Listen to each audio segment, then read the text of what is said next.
नमस्कार, मैं हूं नेहा जोशी। आप देख रहे हैं मिरर टीवी इंडिया। आइए जानते हैं आज की टॉप हेडलाइंस। किस वेब पोर्टल ने किस खबर को प्रमुखता से जगह दी है। सबसे पहले बात करेंगे लाइव हिंदुस्तान की। उसमें सबसे पहली जो हेडलाइन है वो डोनाल्ड ट्रंप से जुड़ी हुई है। इस खबर में लिखा है, भर्तियां बंद, विदेशी दौरों पर रोक, ट्रंप के एक एक्शन से यूएन एजेंसीज में हड़कंप, कहां पर कितना असर। खबर आगे कहती है, अमेरिका के राष्ट्रपति डोनाल्ड ट्रंप ने सभी विदेशी मदद वाली फंडिंग को अगले 90 दिनों के लिए रोक दिया है और इसका सबसे अधिक असर यूएन एजेंसीज पर पड़ता दिखाई दे रहा है। आगे लिखा है, ट्रंप के नए आदेश के बाद यूएन एजेंसीज अपने मानवीय सहायता के कामों में कटौती करती दिखाई दे रही हैं। इसके लिए उन्होंने बाकायदा एक मेल जारी किया और इसमें लिखा है कि जितने भी मानवीय सहायता के काम थे वो इसी फंडिंग से हो रहे थे, तो जब तक ये फंडिंग वापस से रिलीज नहीं होती है इन कामों में कटौती की जाएगी। आगे खबर है जो कि लाइव हिंदुस्तान और नवभारत टाइम्स दोनों में छपी है और ये जो खबर है इसका जो वीडियो है वो सोशल मीडिया पर काफी तेजी से वायरल भी हो रहा है। हुआ क्या, कल पीएम मोदी बीजेपी की रैली में शिरकत करते दिखाई दिए। दिल्ली के करावल नगर में ये रैली चल रही थी, जहां पर मंच पर बीजेपी के कैंडिडेट रविंद्र नेगी भी मौजूद थे और साथ ही साथ पीएम मोदी भी मौजूद थे। इस दौरान अपने चुनावी रैली में उन्होंने यमुना में जहर वाले बयान पर जमकर निशाना साधा आम आदमी पार्टी पर और इसके बाद जो हुआ वो वीडियो काफी तेजी से वायरल हो रहा है। रविंद्र नेगी जो कि बीजेपी के कैंडिडेट हैं, उन्होंने आगे बढ़कर पीएम मोदी के पैर छूने की कोशिश की।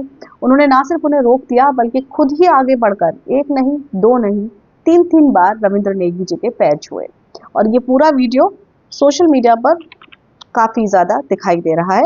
अगली खबर है राजस्थान से, जहां पर खतरनाक वायरस बदल रही है आवाज। क्या वायरस है ये? गुइलेन बेरे सिंड्रोम यानी जीबीएस वायरस का जिक्र पहले भी हम लोगों ने अपनी खबर में किया था। पुणे महाराष्ट्र में काफी ज्यादा इसके केसेस देखने के लिए मिल रहे हैं। 100 से ज्यादा केसेस वहां पर दर्ज किए गए और इसके बाद अब इसके केसेस राजस्थान में दिखाई दे रहे हैं। इसके मामले बढ़ रहे हैं। ये वायरस लोगों के नर्वस सिस्टम पर सीधे अटैक कर रहा है। खान पान में हाइजीन न बरतने की वजह से ये संक्रमण तेजी से फैल रहा है। आगे बढ़ते हैं बीबीसी से खबर, यमुना में जहर वाली बात पर चुनाव आयोग ने अरविंद केजरीवाल को नोटिस जारी किया और इस नोटिस का जवाब उन्होंने 14 पन्नों में दिया है। अपने जवाब में अरविंद केजरीवाल ने क्या कहा है, आइए आपको बताते हैं। उन्होंने कहा कि उनका आशय दिल्ली में पीने के पानी की क्वालिटी को लेकर के था। उन्होंने जवाब में आगे लिखा, हरियाणा ने जो कच्चा पानी छोड़ा था उसकी क्वालिटी बहुत खराब थी और इसी के रेफरेंस में उन्होंने जहर शब्द का इस्तेमाल किया। ये उन्होंने अपने 14 पन्नों के बयान में लिखा है। आगे लाइव हिंदुस्तान की खबर है जो कि महाकुंभ से जुड़ी हुई है। महाकुंभ में कल जो हादसा हुआ उससे जुड़ी ये खबर है। जो अभी तक रिपोर्ट्स आई हैं सामने उसके मुताबिक अब तक 30 लोगों की मौत हो चुकी है और खबर में लिखा है कि कहां पर क्या लापरवाहियां बरती गई हैं। 5 कारण लाइव हिंदुस्तान में बताए गए हैं जिसकी वजह से यह हादसा हुआ और इसे रोका जा सकता था। तो पहला कारण है, होल्डिंग एरिया से संगम की ओर भेजे गए श्रद्धालु। जो होल्डिंग एरिया था वहां से रात 8 बजे ही संगम की तरफ श्रद्धालु भेजे गए कि वो स्नान कर ले, लेकिन श्रद्धालु वहां से वापस नहीं लौटे। अमृत स्नान तक वो वहीं बैठे रहे जिसकी वजह से जमघट लग गया, भीड़ बढ़ गई और ये हादसा हो गया। दूसरा कारण बताते हैं, संगम पर एंट्री एग्जिट का वन वे प्लान था। ये प्लान बनाया गया लेकिन ये प्लान ठीक तरह से एग्जीक्यूट नहीं हो पाया। प्लान जो था उसके मुताबिक काली सड़क से त्रिवेणी बांध की तरफ जाना था, उसके बाद त्रिवेणी बांध को पार करके संगम नोच पहुंचना था और लौटते वक्त अक्षय वट मार्ग से त्रिवेणी बांध से बाहर की तरफ जाना था।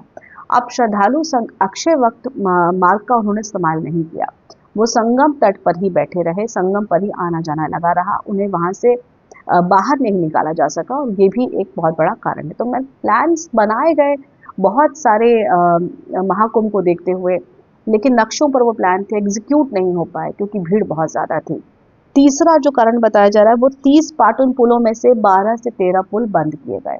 अब ये क्या कारण था? क्या वीवीआईपीज के लिए वो पुल बंद किए गए थे? क्यों नहीं खोला गया जब इतनी ज्यादा भीड़ थी? ये भी कारण बताया जा रहा हादसे का। चौथा जो कारण है उसमें प्रशासन की मनमानी को उन्होंने जिम्मेदार ठहराया।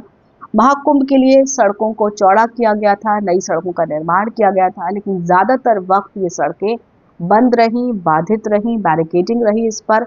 इतनी भीड़ होने के बाद भी वहां पर आवाजाही नहीं थी जिसकी वजह से भी एक हादसे का ये कारण बताया जा रहा है। पांचवा और आखिरी कारण जो उन्होंने मेंशन किया है, सीआईएसएफ की कंपनी को सेक्टर 10 में ठहराया गया, सेक्टर 10 में ठहराया गया जो कि संगम से थोड़ी दूरी पर था। तो जब ये हादसा होने की तस्वीर बन रही थी उस वक्त उनको सूचित किया गया। सीआईएसएफ की जो बटालियन थी, कंपनी थी, वो निकली भी, लेकिन सेक्टर 3 में इतनी भीड़ लगी थी कि वो आगे नहीं पहुंच पाई और ये भी एक बहुत बड़ा कारण रहा। तो ये थी आज की टॉप हेडलाइंस। फिलहाल आज के लिए इतना ही। नमस्कार।